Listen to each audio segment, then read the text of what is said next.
देश गुस्से में है, बहुत गुस्से में है। कुछ ऐसा ही गुस्सा प्रधानमंत्री मोदी के बयान में भी दिखा। देश को भरोसा दिलाने के लिए नरेंद्र मोदी का इतना कहना ही काफी था कि आतंकवादियों को कल्पना से भी बड़ी सजा मिलेगी। वो पाताल में भी होंगे तो खोज निकालेंगे। आतंकवाद को मिट्टी में मिलाने का वक्त आ गया है। ये भारत का दुनिया को ऐलान है कि कुछ होने वाला है, बहुत ही बड़ा होने वाला है। क्या पाकिस्तान को कूटनीतिक तौर पर बेबस कर दिया जाएगा? क्या भारत और पाकिस्तान के बीच अब तक का सबसे बड़ा संघर्ष होने जा रहा है? अब तक हम गर्व से कहते थे कि भारत युद्ध नहीं बुद्ध का देश है।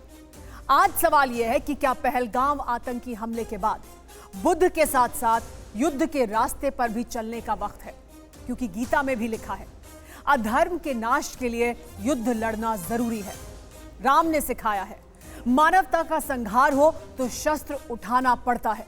बदला पूरा होगा ये तय है, लेकिन बदला कैसे होगा, ये सवाल आज टीवी 9 के स्टूडियो में हम अपने मेहमानों से पूछेंगे।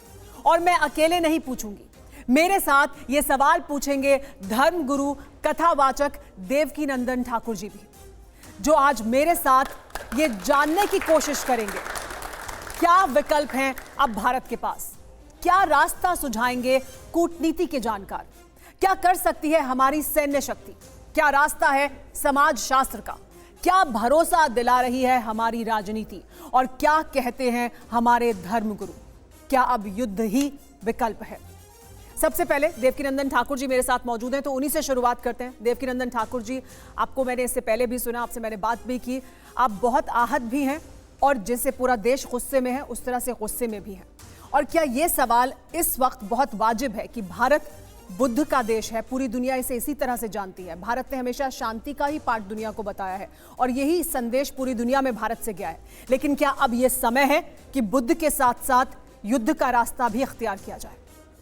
देखिए, जो भी पहलगाम में हुआ है, पूरा विश्व, ऑलमोस्ट जितनी भी पावरफुल कंट्रियां हैं, वो इस पक्ष में है कि जिन आतंकवादियों ने ये दुष्कर्म किया है उन्हें यथोचित दंड मिलना चाहिए, और ऐसा दंड मिलना चाहिए जिसके बाद उनके पुरखे पंगत तो क्या आने वाली 100 पीढ़ियां ना सोचे कि हमें भारत की तरफ उंगली उठानी है। और इन जिन लोगों ने कोई अपराध ही नहीं किया, जो घूमने फिरने आए, उनके ऊपर उन्होंने गोलियां चलाई।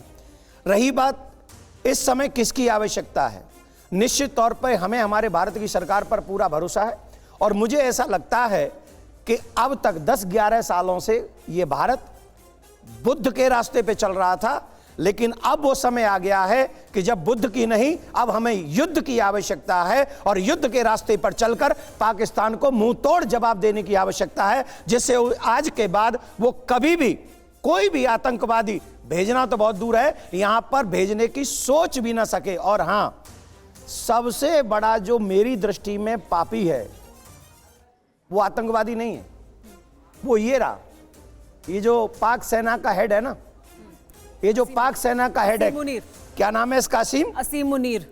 अब जो भी नाम हो, इससे मुझे कौन सा लेना देना है? मैंने तो इसके घर में जाके पानी पीना नहीं, मैं इसका नाम भी लेना उचित नहीं समझता।